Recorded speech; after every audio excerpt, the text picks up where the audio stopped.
Popping on here in a second. So I'm very, very excited to talk with Brian. Brian has been in our city, Indianapolis, for quite a few years, and I just now ran into Brian and met Dr. Brian Waters for my very first time at the gym, Lifetime, Castle Creek in Indy.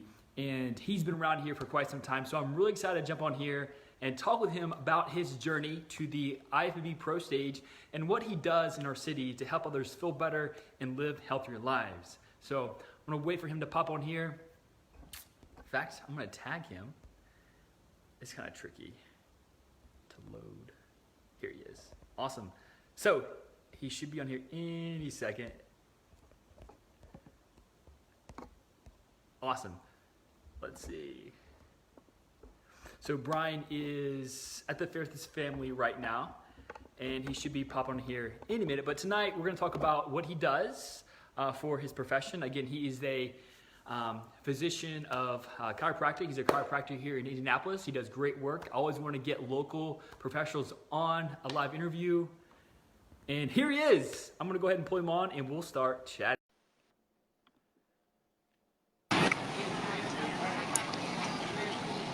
Yo, hey, what's up, Brian? You doing all right? I'm doing great, man. How's the fair right now? Cool, man. Yeah, I'm at the Pioneer Village right here. Okay. So there's a lot of good smells, a lot of good food here. That's fantastic. A lot of Brian, deep fried food. I can imagine how you're holding up against that right now, especially since you just came out of a show. Is that correct? Yeah. Just did USA's about 2.5 weeks ago. Fantastic. Guys, so if you don't know Brian does not need an introduction, but I'd love to go ahead and introduce Brian a little bit myself and have him talk to us about who he is, what he's done, and his recent big achievement. So, Brian, tell us, you're a new IFBB Pro, is that right? Yeah, that's correct. Yeah, So, I won that distinction at the USA's. So basically you go to this bodybuilding show, and this is the biggest one in the world for NPC, which is another division or another category. And it basically feeds into IFBB. So if you win your division, you get an IFBB Pro card. So bodybuilders, they only give about 6 out at this competition. wow. So it's pretty cool. Yeah. So, talk to us, Brian. How was your journey leading up to that big event? What was your prep like? How many years did you? I know my friends and other colleagues who, that's their dream, right? You achieved their dream. So tell us how you did it. Well, yeah, I think it's every bodybuilder's dream. It's one of those things that you think about, you think about all the time. You sleep and dream about it, and you never really feel like you're going to achieve it. It's kind of like getting an NFL contract and you're playing football in high school. So leading up to the show, I mean, I've been bodybuilding for about 13 years. Mr. Ball State 2006 was my first show. Walked in my freshman year, I said, I want to be a bodybuilder. I want to win Mr. Ball State. By 2008, won Mr. Ball State, and then took some time off for school, graduate school, chiropractic school, things like that. And then really got back into it about 4 years ago. Did my first NPC sanctioned show, which again, NPC is National Physique Committee. Mm-hmm. So that's like, let's just use NCAA. So it's going to feed into, let's say, NFL or something like that. So NPC was that. That was the first sanctioned show. And that got me excited because I got to compete with a bunch of guys. Derek Lunsford, for one, who's actually going to win, hopefully, the Olympia 212s this year, which he's a local guy from Terre Haute. But anyway, about 4 years ago, got pretty serious. And then 2 years ago, actually last season, off season, hired a coach. It got serious. I told my wife, let's do this. Let's see what I can do. And yeah, it's kind of the rest is history. Kind of pushed forward, done some, basically when you hire a coach, they tell you everything. Well, you're a coach, you get it.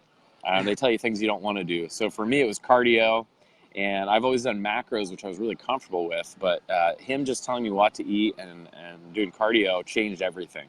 Wow. So it's something you learn something new every time you do it. And I've learned something every single year in 13 years of bodybuilding. And this year really learned, the most I've ever could imagine. So anyway, yeah, that's the hardest thing I've ever done was the amount of cardio every day, every single day, and then the amount of food. There was a lot of food. I wasn't expecting it. So, wow. You've been a busy guy, Brian, and with our population here, on our Facebook page, there's a lot of busy professionals, people who are into bodybuilding. How did you balance out that your family life and your work? What advice would you give someone who has interest in going where you've been? Well, I think the number one thing is have a plan and communication. So, like, I'm married, my wife Chelsea, who's in the fitness world, which makes everything so much easier. So every day we have a routine. I'm a big routine kind of driven guy. She can wing it a little bit better.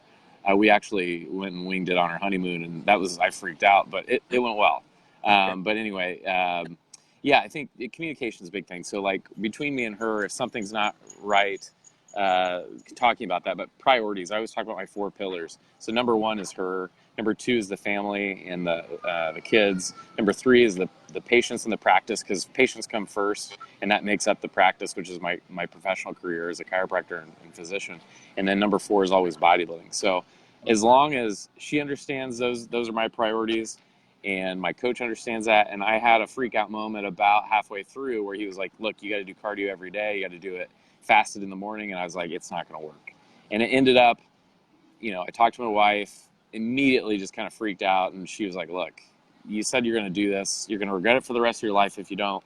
Let's just figure it out. And so it actually, to talk about balance, it helped, I think, with the cardio, having a kind of a venue or an outlet for all this energy, because there's a lot of stress at work this year. We're building a new building. We moved to a temporary space. We lost some employees. We're hiring some employees. We're hiring some doctors. There's a ton of stuff going on. So really, bodybuilding was the last thing on my list. But again, my priorities were checked, and then the plan was in place. And you just literally, I take 2 hours a week, 1 hour on Sunday, 1 hour on Thursday, and prep food as I'm cooking dinner with the family, and we try to do that as a family. And I just throw some extra chicken in the grill, or throw some extra fish in the oven, or whatever. You make it work, and you figure out after you do it, you push the button on the rice cooker, and then in 20 minutes it's done. I mean, it's like things like that. You learn little tips and tricks. It's simple, but people look at it from an outside perspective that have never done it, and they say, this isn't possible. There's no way I can do this. But if you start breaking it down and adding a little bit each day, like, okay, today I'm going to add a little bit more chicken to this recipe. Or today I'm going to make a pot of rice and see what that does for me for the week. And then you just start weighing it, and you just add layers upon layers. But again, I think the biggest thing is communication. Have a plan. Make sure your goals are clear and your priorities are clear. And really, I'm lucky. I'm blessed. My wife keeps me sane. She's my yin, to my yang or yang. So anyway, having that is huge. And family, people that understand your craft as a bodybuilder and your career. But a lot of my family's been through this for 13 years. They've known me only as a bodybuilder. I bring my food to Thanksgiving. I with my practice, I started from scratch. I mean, it's one of those things where they know me under pressure and they know that I excel. Sorry if my camera's bouncing around. Oh, you're fine. Let's see if I can do this. That's probably better. So anyway, it's understanding family and things like that. But again, priorities and plan and communication. Those were the biggest pieces. And I can go through my schedule here in a little bit of what the day looked like. Yeah, feel free to do that. We'd love to hear. Yeah, so let's just talk about kind of like 2 or 3 weeks out from the show. We were doing fasted cardio in the morning every single day, 50 minutes or 75 depending on the day, which I wouldn't recommend any more than 50 at a time. But that was just what I wanted to do. He said, okay, you either go in the morning and you come back later and do the cardio, separate from a workout, because I'm doing 6 workouts a week, only 1 day off, and then I'm mowing on that day. But basically start out in the morning, fasted cardio, 5 o'clock, go to LA Fitness, have all my meals with me, 8 meals, and blast that out, take a shower, go to the office about 7, pop one of the meals in the microwave, eat that, see patients from 7:30 to noon or 12:30, go to the gym again, and I'm eating every 2 hours, so I'll just, so 7:30, 9:30, 11:30, workout, eat during the workout. I had some highly branched cyclic dextrin, some creatine, and some branched chain aminos, because my workouts are usually 2 hours. Okay. Eat right after, see patients again from about 2:30 to about 6, eat twice during that, and eat once when I get home. Spend some time with the family, do baths, do reading, and then really right before bed, hang out with my wife, spend some time with her, give her attention, things like that, communicate, get ready for the next day, and rinse, repeat. So, wow. I mean, it wasn't exactly like that, but that was the main kind of stencil for the day, which made things really pretty easy. I love it. So very scheduled, very routine, very planned, which I think, a lot of people can take from and learn from what you did, because again, huge success. So that was 2 weeks out, and I'd love to hear, Brian, that day that you won your IFBB Pro card, how does it feel? Like being on that stage and getting your name, and just walk me through that. Yeah, so that still doesn't even feel real. I mean, again, it's one of those things that you feel like you strive for, but you never actually attain. Like, you're like, yeah, I'm going to be an IFBB Pro. You hear guys say it all the time. Like, I want to be an IFBB Pro. I want to be an all-star quarterback. I want to be this and that. And that's great to have dreams and things like that. But I figured, I mean, in the amateur circuit, there's hundreds and hundreds of shows all over the United States. And I could have fun with that the rest of my life and be happy. But anyway, yeah, up there on stage. So I'll kind of talk about the process real quick. Sure. You fly in Wednesday night to Las Vegas. Again, NPC USA Championships, biggest show in the world for NPC and bodybuilding. One of only 3 that you can get a pro card at in the United States. Okay. So basically, you go in, and I thought it was going to be a welter. I'm usually a middle, so we drop down because of conditioning to welders, welter weight. There's 6 classes, 6 or 7, depending on the show. Stress and flying and things like that in water, I ended up being a lightweight. So he's like, hey, you want to go for lightweight? You're 3 pounds away. So Wednesday night, fly in, figure out, okay, we might go for lightweight. Thursday morning, wake up, 157. I need to be 154. I can do this. So I was a wrestler. And so weigh-ins were 4 to 6. So they give you a 2-hour window. Come in at weigh-ins. I was about 154.25 exactly, but the scale did 0.2, 0.3, and it bumped up to 0.3. I was like, I'll be right back. I went and spit in the bottles. And then I went and tried to, pee a little bit. Nothing really came out. Came back at 153.9, made light weights. Okay. It was amazing. It's the lightest I've ever been. It was crazy, but perfect conditioning. Got on stage.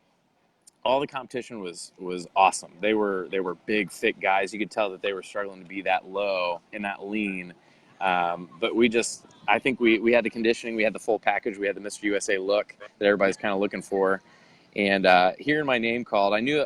So going into prejudging, which was on Thursday, and then, Thursday was check-ins, Friday was prejudging, and then night show was Saturday. So it's a 3-day process. It's kind of crazy, which we can talk about if we need to. But Friday at prejudging was noon. My wife's sitting next to my coach, and they immediately moved me to the middle. And you always want to be the middle because they're comparing you to the guy in the middle. Awesome. They immediately do that, and he looks over at my wife and goes, "You need to get tickets to the night show," because I don't recommend people go to the night show a lot, which just because it's doubly expensive, and for me the fun part is the judging, because that's where they go through the lineup and the poses, the mandatories, all those things, if you know the process. But the night show, they just literally, you do a routine, they give you a trophy, done. I mean, so it's really confusing if you don't know the process. Mm-hmm. So anyway, she didn't have tickets. He goes, "You might want to get tickets." It was between me and this other guy. Okay. And so anyway, come down to the night show, and the whole day I'm just sick to my stomach going, I either get first, get my pro card, walk away Mr. USA, or I get second, and I don't know how to deal with second. That's going to be rough. Yeah. I mean, I know how to deal with second, but anyway, so they said second place, the guy that was right next to me, and they said first place, Brian Waters, your new IFBB Pro. And I just was like, and I'm still there. I'm still right at the moment. Really? And they hand you your trophy. You kind of like, I'm an IFBB Pro. What's now? And so then I walked off stage. I immediately called my mom. I said, "Hey, Mom," because it's 10 o'clock. It was like 9:30, 10 o'clock on a Saturday. So it's about 1 o'clock here, 1:30, something like that. She was watching the kids, and then my aunt and uncle were watching the kids. I said, "Hey, can you watch the kids one more day?" And she goes, Yeah. It took her 3 or 4 rings because it's, she's asleep. She's like, "Yeah, I can watch the kids. What's wrong?" I was like, "I got to reschedule my plane flight." I start crying. And she's like, "Oh my gosh, what's wrong?" I was like, I got to reschedule my plane flight because I have a photo shoot in the morning. I won. I'm Mr. USA. And I got my FBB Pro card. And of course, my mom says, "Oh, I knew you were going to win." Yeah. So, of course, your mom's like, "Oh, of course, I knew." That's not a big deal. Yeah. Mr. USA. Oh, did you really? Yeah, sorry, I'm interviewing right now. So anyway, thank you, sir. Appreciate it. So anyway, it's hilarious. Then I'm thinking about my tan, and I'm like, oh crap, my tan's running and it's burning into my eyes, and I got to go out for overall pose down with these big guys, which ended up being one of the coolest things ever. But yeah, I'm still stuck in that moment where they call your name and you just can't believe it. That is so amazing, anyway. Brian. I can imagine kind of how you felt after 13 years of you working your butt off. 13 years, yeah. 4 years to really kind of get back into it with NPC and sitting on the stage, just relishing the fact that you achieved what everyone wants to. Had to be amazing feeling. I'm speechless. I still am. Hopefully that's a feeling I probably won't let go of. It'll be something surreal for the rest of my life. Oh, I know. Very humbling. So what's your next steps? That's the question everybody asks. What's next? So let me explain kind of where it starts, right? So like bantamweight, lightweight, welterweight, middleweight, light heavy, heavy, super heavy. Those are 7 classes. There's usually 6 in amateur shows. After you're in the pro level, there's 2. There's 212 and there's everybody else, which I call the freaks. So basically the 212s are the short guys and the freaks are the tall guys. I'm in the same group now as Ronnie Coleman, Jay Cutler, Arnold Schwarzenegger, all those guys. That's ridiculous. But I'm 175 pounds at 4.5% body fat. I need to be, I'm usually 220 in the off season at 20%. I need to be 240. That Derek Lunsford's 240 in the off season, I think. They're not going to ever tell you the truth, right? So they're like, yeah, I'm 240. They're probably either 230 or 260. So anyway, but you've got like, guys that are the bigger class are competing at 290. I mean, so I need to be close to 212 at 3.5-4% body fat. 3.3 is what I was at the show. So as close as I can get to that in the next 2 to 3 or 4 years, whatever it looks like, I'm going to kind of let my coach be in charge of kind of that, because he can kind of have that foresight. I can tell you I can gain 7 clean pounds a year, and that's hard. I think he can put 10 to 12 on me, maybe 15 if we really push the envelope, but I've never done it like this with food and cardio. He's still got me. The week after the show, he didn't give me a plan. I mean, kind of a rough thing, but I had been with him every 2 hours. I talked to him every 2 hours. I saw him, I weighed, I laid on the couch, I tanned, I did all these things. Every 2 hours I saw him. I think he was sick of me, and he had a ton of other competitors. I mean, he's like you've got tons of clients, right? So anyway, I think we took a break for a week, but he knew what I was going to eat, and he was fine with it. But I came out of that week, and he said, normal check-ins. He didn't do any cardio. I was like, no. He goes, you got to do cardio. I was like, cardio? Off season? So anyway, he's making me do the things I don't want to do. I'm still eating clean. I'm pretty lean. You can see my bicep veins popping. So I've never done it like this. I usually bounce out of a show and just gain all of it back, lose my abs in 3 days. So this is it's uncharted territory, but for the next 2 or 3 years, I think we're gonna make a push for it and do a pro debut. Hopefully, Indy Pro, Chicago Pro, something like that, close to 212s. I just want to look good. I just want to be conditioned and not embarrass myself. So. Yeah. That's awesome. And one thing I want to pull up, Brian, is the fact that you're taking some time away from the stage to really build and grow. And I feel that's one mistake many people make, is they don't take time off. They go right to the next year competing again, especially when they need to increase their muscle mass and size and maybe even get better conditioning, but they're not getting their time, that growing season, to grow like you are, which is, 2 or 3 years putting on between 7 and 12, 50 pounds a year, which is completely doable. I mean, I see your work ethic, man. It's going to happen, and I cannot wait to see you on stage in Indy in 2 or 3 years. It's going to be amazing. Yeah, it's going to be exciting. Hopefully, Indy will be my first show. Dave Bowers, they pair that with the, it's like a pro-am with the Midwest Battle of the Champions. So we'll see. Fantastic. We'll see. Chicago Pro is close, but there's some rough. I mean, I've been trying to look for mentors and reach out to a lot of the people. President of the IFBB, other IFBB pros have been doing it for a long time. And they tell me, I ask, what do I need to do? I need a mentor. Can you help me? And they say, take your time. You're an IFBB forever, for life now. Just take your time, listen to your coach. I lost my train of thought a little bit, but anyway, yeah, I'm trying to just ask everyone else how they're doing it, and I'm up. Oh, they said that the stage is the only thing that changes. Nothing changes except for the competition.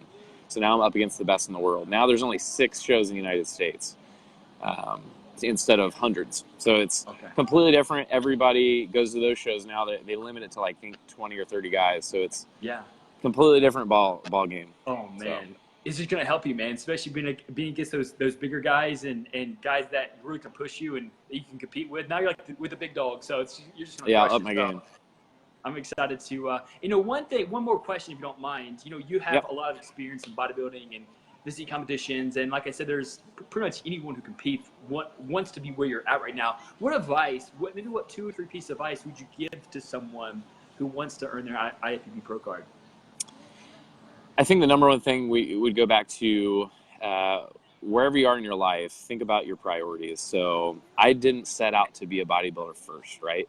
Because at the end of the day, you don't make a ton of money from bodybuilding. So if you want to be a bodybuilder and that's what you want to do for a job, I would say be a trainer, be a strength coach, be a a dad, figure out what you want to do after, or, if you're already in a good place, try to make it mesh with what you do, but have your priorities in check and really figure out how you can make this work. Because it's not cheap, it's not easy. You almost have to have kind of a career in mind. It's kind of like going into college and going, I'm going to play football for the rest of my life. I mean, is it realistic? So think about, is it realistic with your goals? But I don't want to crush any dreams here. So, the work ethic, I think, is the number one thing. If you want to be an IFBB pro, I think you have to figure out, again, do I really want to do this? Do I have the tools? Do I have the money? Do I have the time? Do I have the support system? The support system's huge. But again, I already had a career. My priorities were in check. The finances were in check.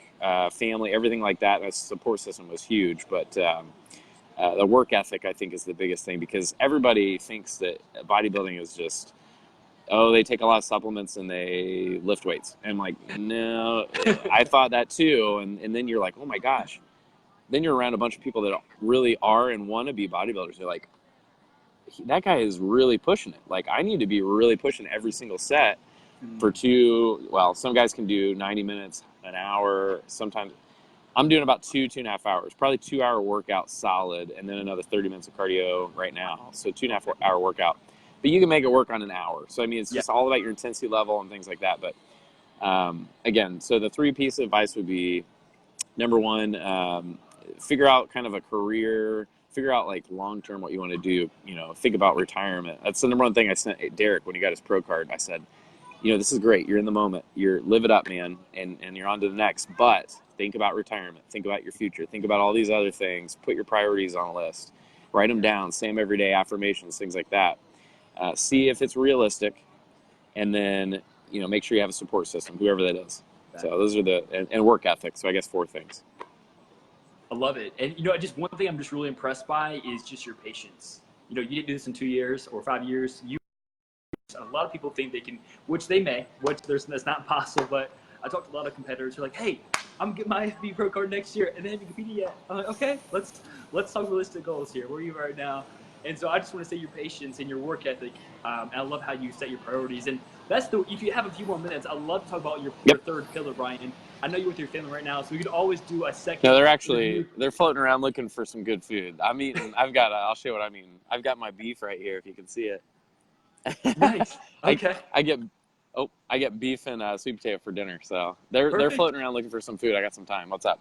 Okay. Yeah. I just want to talk about, like I said, you have such a big name in our city, and with your practice and what you do, and I'm a big fan of local people who just do great work for yourself. I'd love to hear, and you just tell the listeners what you do and what you offer, and just maybe some misconceptions that maybe come with being a physician and a chiropractor, and how you maybe overcome those.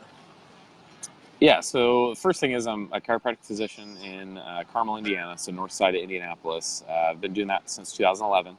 Before that, I was a strength coach, master's in sports rehab, bachelor's pre-med, exercise science, chemistry, and some other stuff. So a lot of schooling, things like that went into this. A lot of educational background, and I combine all that together to really bring a holistic approach. So a lot of athletic kind of mindset. I say everybody that gets out of bed in the morning is an athlete. I treat the colds. I treat professional athletes, but everybody in my mind is an athlete if you can get up out of bed, because you're doing a squat and you're performing and you're doing things all day. If you bend over and pull up your pants, you're doing a deadlift. If you sit down on the toilet, you're squatting or deadlifting. If you bend over to wash your face, you're doing RDL. So, I mean, you're lifting, you're moving, you're doing all the things that professional athletes do all day. So anyway, I take that mindset and kind of push that into my practice. But my practice is a lot different than most chiropractic offices. So a lot of misconceptions there are out the window because they come to me based on a referral. But let's just kind of talk about immediately, you get out of school and people are like, oh, you're not a real doctor. I'm like, okay, well, what's that mean?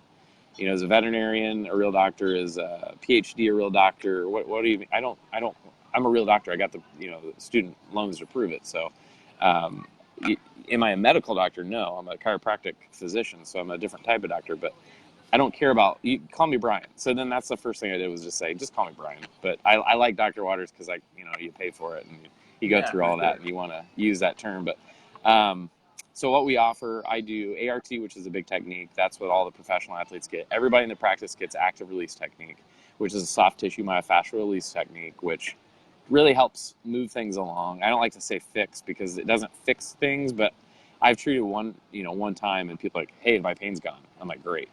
But here's the fix, right? So then I teach them what they need to be doing, which is a strength training approach, which I'm sure you're really familiar with. I always say rehab equals training, training equals rehab. Charlie Weingroff has a video series on that. So anything in the office, I know you, Zach Pello, there's a lot of really good trainers and strength coaches and nutritionists around that have that kind of knowledge base. And you use that to really fix the person, because if you hurt your back, it's not just from deadlifting. There's some movement deficiency, there's a strength deficiency, something like that. I can make you feel better in 4 to 6 visits usually, and maybe even one, but the fix is teaching the patient. So then I focus and I offer a lot different than other chiropractic physicians. I'm teaching in the office, so it's more like, yeah, okay, we're going to work on you. We'll do this for 15 to 30 minutes, maybe an hour, something like that. With ART, I do Graston, I do acupuncture, dry needling. I just got my acupuncturist license. Awesome. Obviously chiropractic adjustment, but the adjustment is a very temporary thing. You pop somebody, I always tell people it's a natural Tylenol. So you're just giving them Tylenol, 20 minutes worth of Tylenol. But it does release GABA in the spine. It covers up pain and substance P. So it actually does help, but it's temporary. So anyway, we got to figure out the main fix, the real fix. So again, I think the main thing that I offer is knowledge. And I think that's how you can really figure out, are you going to someone that cares about you or that cares about their paycheck and their kids' college funds? So, sorry, I kind of distanced myself from the question. Was that good?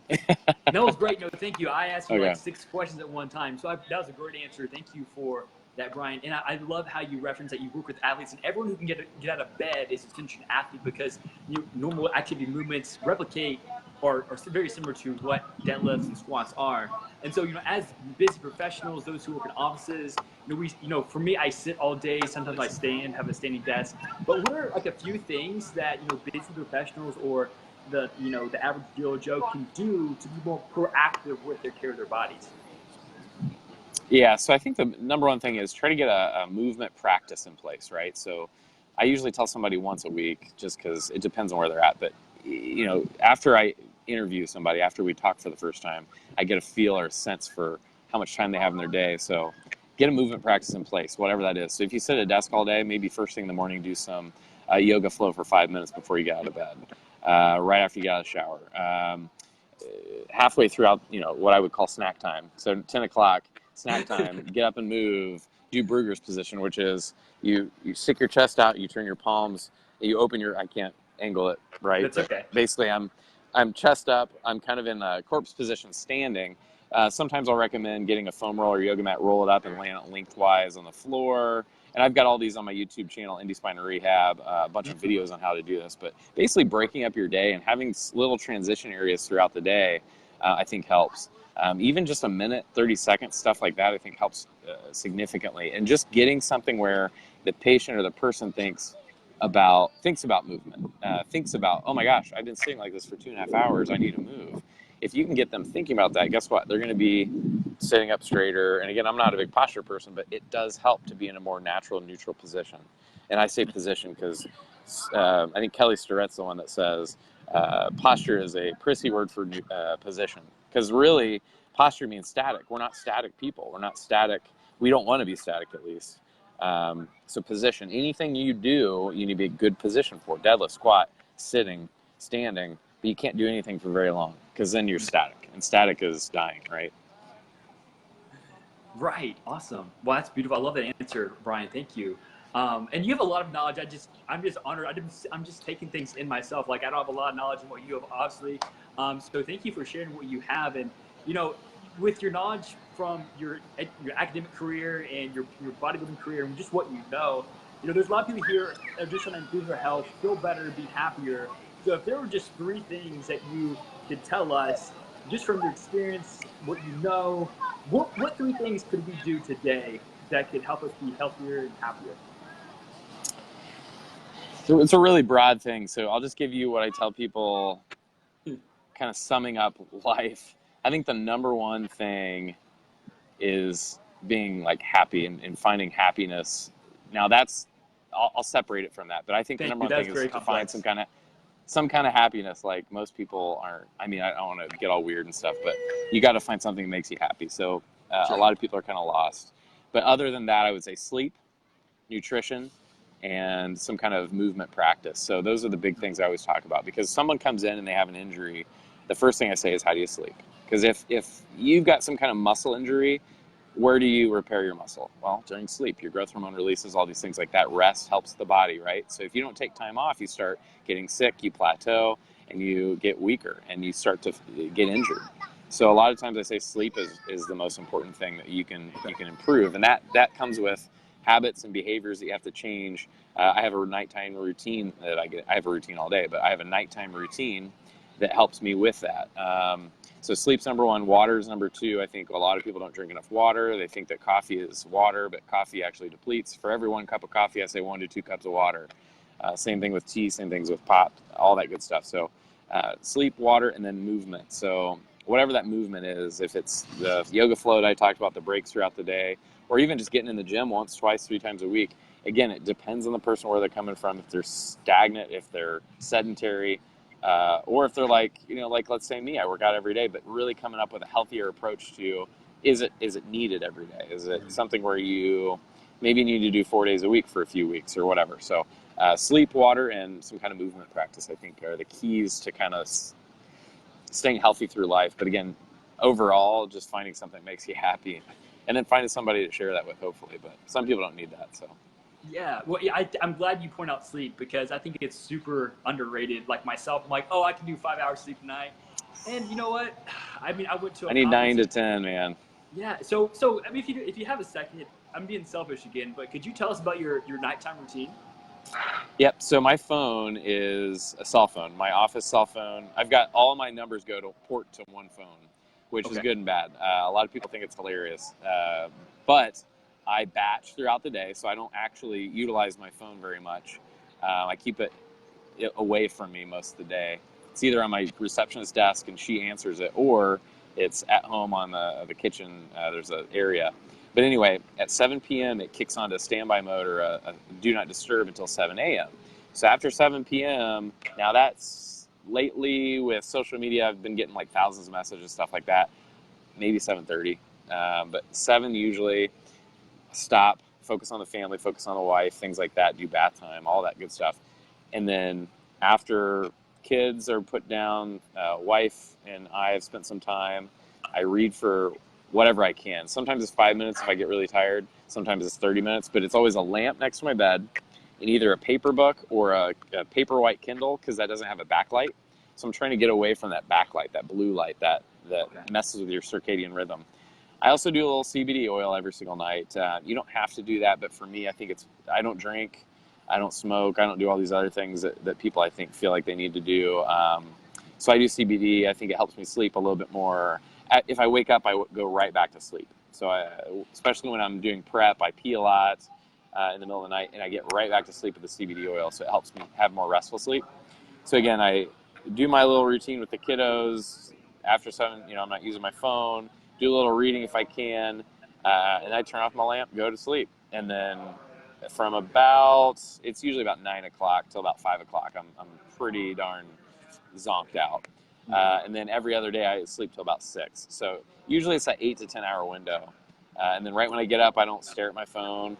I go right into my morning routine. I go to the bathroom, close the door so I don't wake up my wife, and do my little routine, and then go to the gym and on to the next day. So Wow. I try to stay consistent with that. And if I get out of that routine, it's not too bad to get back into. But I can tell you, if I use any kind of electronic device with the light, it really disturbs my sleep. So, or coffee. I try to stop drinking coffee at noon. Today I had a cup at 1. It's got a 12-hour half-life, so I'm like thinking about that now. But is it me thinking about it, or is it the actual half-life that's wrecking it?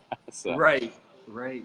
we'll Well, I'm see. just impressed. I'm just impressed by how scheduled, how routine you are. I mean, that's been important for your success from 13 years back to every day having a purpose for every hour, and also just focusing on sleep too. Like I said, I was not a big person on sleep for quite some time, but after I saw how I felt, how I performed, my injury prevention. I was like, hey, this is some good stuff. Because for me, I'm like, hey, I gotta grind, I gotta like work hard, but sleep is so important. And I'm so glad you said that. Yeah, that's my number one right there. Sleep. That's the secret. That's how you become an IFBB pro. You sleep.